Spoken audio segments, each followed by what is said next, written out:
Hallo zusammen und herzlich willkommen zu einem weiteren Video. Wie ihr sehen könnt, ist hier ein kleines Schlachtfest entstanden. Die zweite Pendelstütze ist gekommen und ich habe mir diese kleinen Koppelstangen neu besorgt. Diese hier, die dann den Stabilisator mit dem unteren Tragarm von der Hinterachse verbinden. Auf der einen Seite habe ich den jetzt schon eingebaut.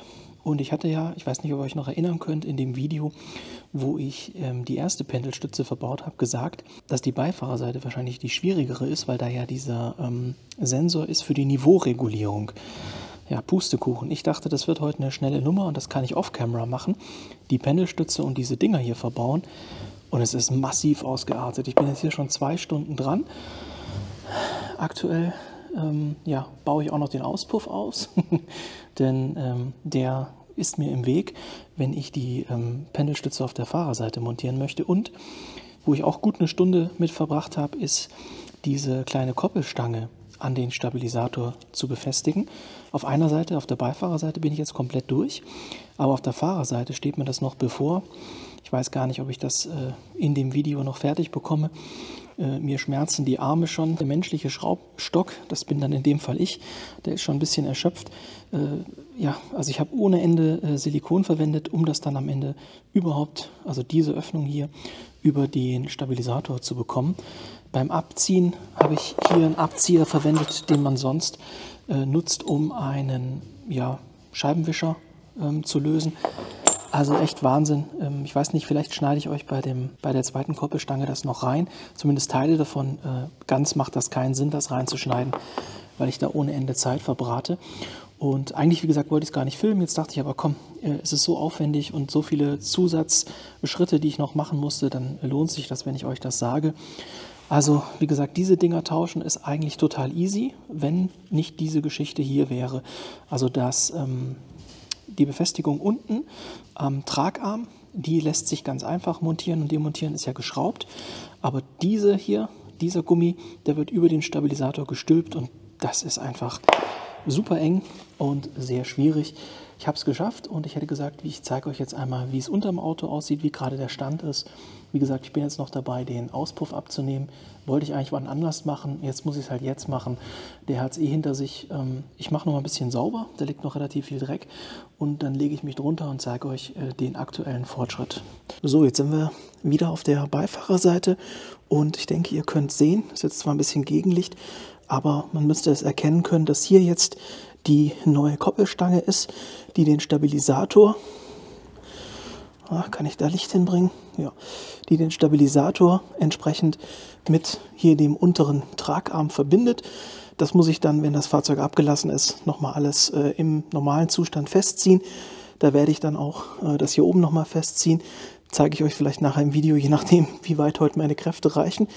Und jetzt bin ich, wie gesagt, auf der anderen Seite dran. Das ist hier drüben. Diese Koppelstange muss ich noch tauschen. Aber ihr seht schon hier, die Pendelstütze verläuft hier Richtung Schalldämpfer oder beziehungsweise Richtung Auspuff und unterhalb vom Auspuff. Ich habe es jetzt zwar schon gelöst, aber man sieht hier einfach nichts. Auf der anderen Seite ist das noch deutlicher, dass der Auspuff da eigentlich im Weg ist und deswegen muss der jetzt eben weg. Da sind natürlich auch beim Auspuff abmachen oder lösen, sind jetzt hier eine Schraube habe ich rausbekommen mit Mutter, die andere ist abgerissen und hier hinten, so in der Fahrzeugmitte und dort, da sind alle 4 Schrauben abgerissen. Also da ließ sich gar nichts lösen, das ist so verrostet gewesen, keine Chance. Und jetzt zum Aushängen haben wir hier 2 Gummis, die habe ich schon ausgehangen, rechts und links. Da sieht man jetzt, ein bisschen schwierig einzufangen, aber ich denke, es geht. Und als nächstes muss ich noch den Endschalldämpfer dort aushängen, hier hinten und dann eben ganz vorne noch. Da packe ich euch mal in den Zeitraffer und schneide ein bisschen was rein. Und dann gucken wir uns diesen schönen verrosteten Auspuff gleich mal an, wenn er ausgebaut ist.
ich hoffe, ihr habt jetzt ein bisschen was im Zeitraffer gesehen. Es ist immer sehr schwierig, die Kamera irgendwie richtig zu positionieren, trotzdem nicht im Bild zu sein und irgendwie auch noch arbeiten zu können. Ja, immer so ein bisschen die Quadratur des Kreises. Aber er ist jetzt weg. Bedeutet, jetzt müsste ich eigentlich auch gut dort unten an die Pendelstütze rankommen und das auch sehen können. Das ist ein ganz schöner Oschi. Theoretisch, wenn der nicht so furchtbar vergammelt gewesen wäre, ich zeige euch gleich nochmal die abgerissenen Schrauben und alles, hätte man ihn auch hier trennen können. Dann hätte ich den Endschalldämpfer nicht aushängen müssen, aber ich hatte ja erwähnt, ich habe auch schon einen neuen Auspuff hier. Ich hoffe, der passt. Das heißt, das fliegt eh alles weg. Das ist ja Altmetall. Es ist auch super eklig, darunter zu arbeiten, weil einem ständig irgendwelche Rostpartikel, und ich meine jetzt nicht kleine, also ich habe jetzt schon mehrfach hier gesaugt und hier ist alles voll. Egal wo ich hinfasse, egal welche Schraube ich drehe, überall blättert einem der Rost entgegen. Ist echt nervig. Und wie gesagt, normalerweise könnte man ihn hier lösen, aber das ist so vergammelt. Das macht gar keinen Sinn, da ewig lang drauf rumzuhämmern. Das macht nur Lärm und verschwendet Energie. Deswegen habe ich ihn jetzt eben gesamtheitlich ausgebaut. Ne? Also eben Endschalldämpfer und auch entsprechend Mittelschalldämpfer. Ich hatte gar keinen Abgaskrümmer, beziehungsweise dieses Rohr, was den Abgaskrümmer mit dem restlichen Abgasstrang verbindet, habe ich nicht gefunden. Würde ich eigentlich gerne auch neu machen. Bin ich noch nicht fündig geworden. Ja, jetzt schauen wir erstmal, wie weit wir hier mit der Restauration kommen, was dann der TÜV sagt. Wenn dann alles okay ist, kann ich mir immer noch irgendwo entsprechend Rohre fertigen lassen. Ich ziehe mal die Abgasanlage raus, werde hier nochmal kurz sauber machen, dann lege ich mich nochmal drunter und zeige euch, wo er jetzt überall eingehangen war, wie jetzt auch dann die Befestigung an der Pendelstütze aussieht. So, das hier sind die Schrauben, die mir abgerissen sind am Auspuff. Wie gesagt, die haben es alle nicht überlebt. Das waren die den Auspuff, den ich jetzt ausgebaut habe, mit dem Rohr verbunden haben, was Richtung Krümmer geht. Zeige ich euch jetzt gleich nochmal. Und dann schauen wir auch mal Richtung Pendelstütze und Richtung Koppelstange. Das ist jetzt der Part, wo die Schrauben alle abgerissen sind. Das seht ihr auch, die stecken da noch drin. Das heißt, das muss ich dann irgendwann anders noch ausbauen, wenn ich den Auspuff wieder montiere, den neuen. Aber das ist dann ein Problem für den zukünftigen Fabian. Der jetzige Fabian kümmert sich da nicht drum. Vielleicht finde ich auch noch dieses Stückchen Rohr, was jetzt noch am Fahrzeug ist, weil dann könnte ich das einfach wegschmeißen und mit einem neuen Stück ersetzen. Muss ich mal gucken, ob ich da noch was finde. Eingehangen war der Auspuff jetzt, wie gesagt, hier einmal. Das ist kurz nach dem Verbindungsstück, rechts und links. Dann kurz darauf wieder an den Seiten. Einmal hier auf der Fahrerseite, als auch hier drüben auf der Beifahrerseite. Da war der auch eingehangen. Ich schaue mal, ob ich das... Ja, jetzt müsste der eigentlich alle 4 Punkte so ungefähr erkennen können auf dem Video. Und dann natürlich war der Auspuff noch eingehangen hier am Endschalldämpfer zweimal und am Ende des Endschalldämpfers auch nochmal zweimal. Also da hat man sich ganz viel Mühe gegeben bei Opel. Und jetzt, warum ich den ganzen Spaß überhaupt gemacht habe, hier hinten, hinter dieser Abdeckung, ich hatte die ja schon gelöst, die Pendelstütze, sitzt eben die Pendelstützstange und die werde ich jetzt noch wechseln. Und auch hier diese Koppelstange, die werde ich noch wechseln. Das habt ihr ja hier schon mal gesehen. Ich setze euch jetzt trotzdem noch mal in den Zeitraffer, da kriegt ihr noch mal ein bisschen was mit. Das hier wird bestimmt eklig. Da werde ich wahrscheinlich nur einen kurzen Teil zeigen und dann entsprechend das Endergebnis, weil da werde ich wahrscheinlich wieder eine Stunde lang beschäftigt sein.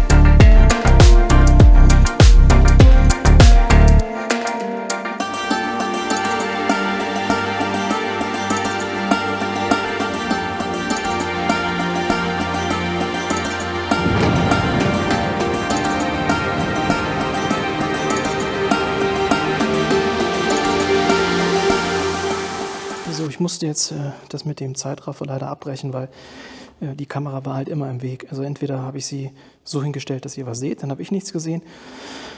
Oder aber ihr konntet nichts sehen, deswegen musste ich jetzt abbrechen.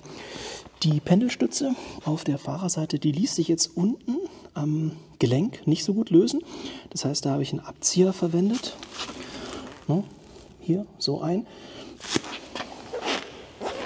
Den setzt man dann entsprechend so an, dass man hier diese Aussparung, die es hier gibt, die führt man hier hinten ein und von der anderen Seite drückt man dann. Damit kam dann die Pendelstütze raus. Die Koppelstange habe ich jetzt auch ausgebaut. Das ging jetzt komischerweise auf der Fahrerseite deutlich leichter. Vielleicht einfach, weil ich jetzt das schon einmal gemacht gehabt habe. Ich habe wieder diesen Abzieher verwendet, den man eigentlich für die Scheibenwischer verwendet. Also wenn ihr so einen Scheibenwischerarm abziehen wollt, nimmt man den normalerweise. Aber der hat hier eben auch perfekt gepasst. Den konnte ich also so rum, das habt ihr, glaube ich, kurz auf dem Zeitraffer gesehen, ansetzen und das da rausbringen.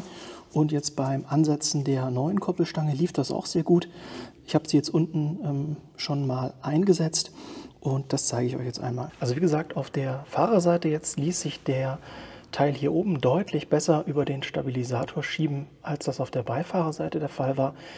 Was ich gemacht habe, ich habe den jetzt immer so ein bisschen gedreht. Ich habe das natürlich alles gut mit Silikonspray eingesetzt, damit das eben schön flutschi ist und den dann immer so ein bisschen gedreht. Und damit ging das dann. Allerdings habe ich, damit ich den drehen kann, diesen Metallarm von dem Gummi runtergedrückt. Das geht, der ist da nur drauf gesteckt. Den kann man runterdrücken und dann habe ich nur den Gummi hier eben drauf geschoben mit der Hand und eben so Drehbewegungen an die Position, wo er vorher auch war. Und dann den Metallarm wieder drüber gestülpt und das Ganze jetzt hier unten auch verbunden. Hier habe ich es jetzt auch so gemacht, dass ich die Gummis mit entsprechend Silikon benetzt habe, denn da sind einfach, sage ich mal, die Gummis noch frischer und damit die sich da nicht blöd verkeilen oder irgendwas, habe ich die halt mit Silikon benetzt, damit die da schön reinflutschen. Die Schraube ist jetzt schon durch, das muss ich dann, wenn ich das Auto nachher abgelassen habe, wieder entsprechend festziehen. Und was jetzt noch aussteht, ist, dass ich die neue Koppelstange auf die richtige Länge einstelle, also auf die Länge, die die alte Koppelstange hatte. Was jetzt noch fehlt, ist, dass ich die entsprechende Pendelstütze auf die richtige Länge einstelle. Da mache ich es wie beim letzten Mal. Ich verlinke euch oben nochmal das Video, wo ich ja die Beifahrerseite schon gemacht habe. Das heißt, ich stelle die jetzt von der Länge identisch ein. Dann setze ich hier die neue Pendelstütze ein, ziehe die wieder fest und hier entsprechend das Gleiche. Allerdings mache ich sie hier noch nicht komplett fest, sondern warte auch, bis dann das Auto nachher abgelassen ist und in der Normalposition sich befindet und dann ziehe ich die Pendelstütze fest. Das Ganze werde ich jetzt heute dann auch nochmal für die Pendelstütze hier drüben wiederholen, wenn das Auto eben in der Normalposition ist, damit sich da nichts verspannt. Da sind jetzt zwar keine Gummis an der Pendelstütze, sondern nur Metall, aber dennoch, um da auf Nummer sicher zu gehen, dass da, wie gesagt, sich nichts verspannt, ziehe ich das in der Normalposition, wenn ich den Wagen nachher abgelassen habe, nochmal fest. Dafür habe ich mir, damit das diesmal nicht ganz so eklig wird wie beim letzten Mal, nochmal 2 Unterstellböcke gekauft, so aus Plastik. Und damit kann ich das Fahrzeug, denke ich mal, so 20, 30 Zentimeter in der Luft absetzen. Dann steht es auf den Rädern und da komme ich besser ran. Das seht ihr dann aber später. Ihr wisst ja, wie das Prozedere ist. Ich stelle jetzt, wie gesagt, die Länge ein, baue das hier mal grob ein, die Pendelstütze, und dann lasse ich das Fahrzeug ab auf die Böcke und dann seid ihr wieder mit dabei, wenn ich hier nochmal alles entsprechend festziehe.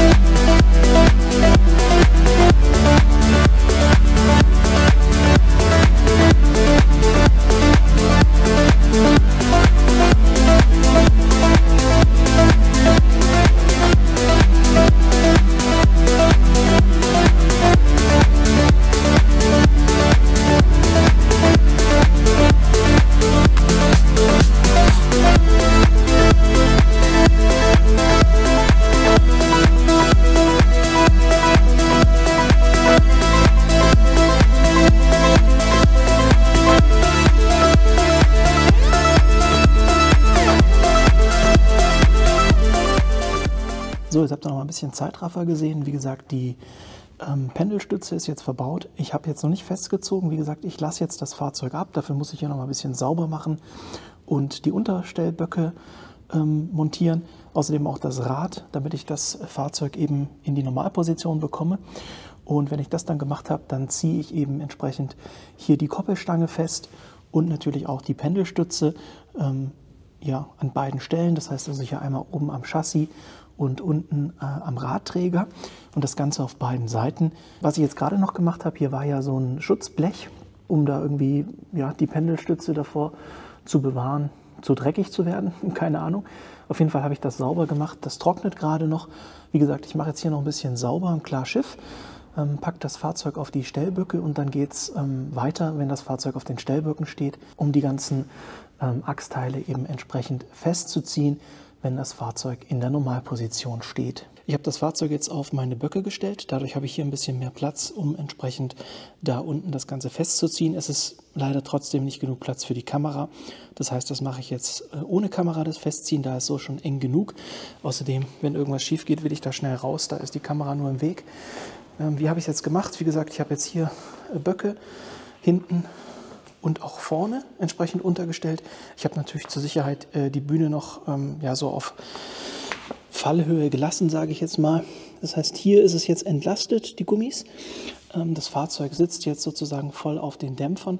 Selbst wenn jetzt einer von diesen Böcken wegfallen würde, hätte ich eben immer noch die Sicherheit mit der Bühne. Ist es alles nicht ideal, das weiß ich auch. Aber das war jetzt das Einzige, was ich auf die Schnelle eben hinbekommen habe. Und ich möchte es eben in dem verspannten oder beziehungsweise in dem normalen Zustand des Fahrzeugs alles festziehen. Bedeutet, wenn es eingefedert ist. Deswegen eben jetzt diese Aktion. Wie gesagt, ich ziehe das jetzt unten fest. Wenn das fest ist, fahre ich das Auto nochmal auf der Bühne hoch. Dann haben wir wieder mehr Platz und dann zeige ich euch das Endergebnis. So, ich habe jetzt das Fahrzeug wieder hochgefahren auf der Hebebühne. Die Unterstellklötze sind weg. Wenn wir dann mal nach vorne schauen, dann sehen wir das. Das ist jetzt also wieder nur Hebebühne. Und ich habe es aber vorher auf den ja, Böcken oder auf diesen kleinen Auffahrrampen, da habe ich es eben festgezogen alles. Also wie gesagt, die Pendelstützen hier oben. Ich habe auch, wie gesagt, das Blech, was da verbaut wird zum Schutz oder Spritzschutz, keine Ahnung, habe ich gereinigt und ein bisschen entsprechend ja, entrostet und mit Rostumwandler und dann nachher noch entsprechend mit Unterbodenschutz versehen. Jetzt sieht das wieder richtig schön sauber aus. Gut, sind ein paar schmutzige Fingerabdrücke von mir drauf, aber ja, es sieht auf jeden Fall sehr gut aus. Die, wie gesagt, Koppelstange ist hier auch wieder verschraubt. Auch, wie gesagt, alles jetzt festgezogen, als das Fahrzeug in der Normalposition stand. Genauso auch unten an diesem Kugelkopf von der Pendelstütze habe ich auch festgezogen. Und das eben auf beiden Seiten, also auch die Seite, wo ich das letzte Mal dran war, die habe ich jetzt eben auch nochmal gelöst und dann in der Normalposition des Fahrzeugs festgezogen.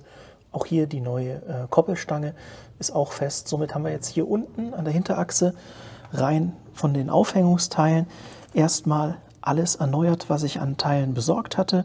Haben, wie gesagt, dieses Teil noch gereinigt. Es wäre vielleicht auch gegangen, die Pendelstütze und alles zu tauschen, wenn der Auspuff verbaut ist. Aber wie gesagt, der war so rostig bei mir, das war so unangenehm, dass einem da immer der Rost auf den Kopf gefallen ist, dass ich den halt auch ausgebaut habe. Und wechseln muss ich den ja eh. Und jetzt sieht hier alles, oder was heißt alles, aber zumindest die Aufhängungsteile wieder gut aus. Und dann geht es beim nächsten Mal an die Bremse, denke ich mal. Jetzt schauen wir aber noch die Teile an, die ich ausgebaut habe. So, nochmal einen Blick drauf werfen auf die Höhe. Wie gesagt, der hat sich jetzt noch nicht ganz gesetzt. Das letzte Mal hatte ich auch ein bisschen am Kofferraum gewackelt. Das habe ich jetzt dieses Mal noch nicht gemacht. Also ein Stückchen kommt da noch runter. So hätte ich es eigentlich ideal gefunden, aber das ist leider, so ehrlich muss ich sein, nicht der Zustand. Wenn sich das Fahrwerk und alles wieder ein bisschen gesetzt hat, dann kommt er noch mal ein Tickchen tiefer. So, und jetzt habe ich gesagt, werfen wir noch einen Blick auf die Sachen, die ich jetzt rausgebaut habe. Wir haben also zum einen die beiden Pendelstützen, die wirklich nicht mehr gut aussehen. Also klar, das ist jetzt nur oberflächlicher Rost, aber auch hier haben wir schon Abplatzungen und starke Verletzungen. Zudem ist natürlich auch das Gewinde in Mitleidenschaft gezogen, sprich, wenn man das Fahrzeug dann vermessen lässt, haben es die Leute natürlich extrem schwer, das Fahrzeug sauber einzustellen. Bedeutet, wenn ich dann beim Vermessen war, werde ich die Pendelstützen, die jetzt verbaut sind, mit ein bisschen Wachs einpinseln, dass da sich eben kein Rost mehr ansetzen kann. Gleiches werde ich auch bei den Koppelstangen machen, die ich getauscht habe. Interessanterweise, wenn wir uns das so anschauen, ist die Koppelstange, die auf der Beifahrerseite war, sieht deutlich, deutlich besser aus als die Koppelstange, die ich aus der Fahrerseite rausgeholt habe. Weiß nicht, ob das damit zusammenhängt, dass vielleicht auch die Pendelstütze auf der Fahrerseite so ein Schutzblech hat. Vielleicht gibt es da, aus welchen Gründen auch immer, mehr Verwirbelungen von Schmutz von der Straße und deswegen ist es da vielleicht anfälliger. Ich weiß es nicht. Oder diese hier wurde schon mal ersetzt. Das kann natürlich auch sein. Das ist für mich rückwirkend jetzt nicht mehr herauszufinden. Auf jeden Fall, die Teile sind alle ausgebaut. Das hier sind, wie gesagt, die abgerissenen Schrauben vom Auspuff. Der liegt jetzt hier drüben. Da kümmern wir uns dann auch in einem der folgenden Videos drum. Da muss ich ja dann erstmal die ganzen entsprechenden abgerissenen Schrauben ausbohren, damit ich da den neuen Auspuff überhaupt verbauen kann. Außerdem habe ich es jetzt dann natürlich einfacher, den neuen Auspuff mal nebendran zu legen und zu gucken, ob der identisch ist oder ob es da ein Problem gäbe. Macht es natürlich jetzt auch schwieriger, das Fahrzeug zu starten, ist halt jetzt sehr laut, aber habe ich jetzt erstmal nicht vor. Nächstes Video, wie gesagt, Bremse oder Aufhängung, es sei denn, es kommt wieder was Unerwartetes dazwischen, aber ich hatte halt nicht damit gerechnet, dass das so eine Aktion wird für die andere Koppelstange und die entsprechende Pendelstütze, dass da auch tatsächlich der Auspuff raus muss. Deswegen habe ich das Video jetzt noch zwischengeschoben. Außerdem denke ich, ist es ja auch ganz gut, wenn wir so ein Thema komplett abschließen. Jetzt sind wir mit dem Fahrwerk und den Achsaufhängungsteilen oder beziehungsweise den Fahrwerksteilen an der Hinterachse fertig und wir können eben mit dem nächsten Schritt weitermachen. Wahrscheinlich, wie gesagt, mit der Bremse, weil dann könnte ich die Hinterachse insgesamt abschließen und dann würde in Anführungszeichen erstmal fahrwerkstechnisch nur noch die Vorderachse übrig bleiben, plus Ventildeckeldichtung, plus Automatikgetriebe, plus Auspuff. Ja, also April wird sportlich, ob ich das noch schaffe, aber ich versuch's. Würde mich freuen, wenn ihr auch beim nächsten Video wieder mit einschaltet. Bis dahin, euch eine gute Zeit und ciao.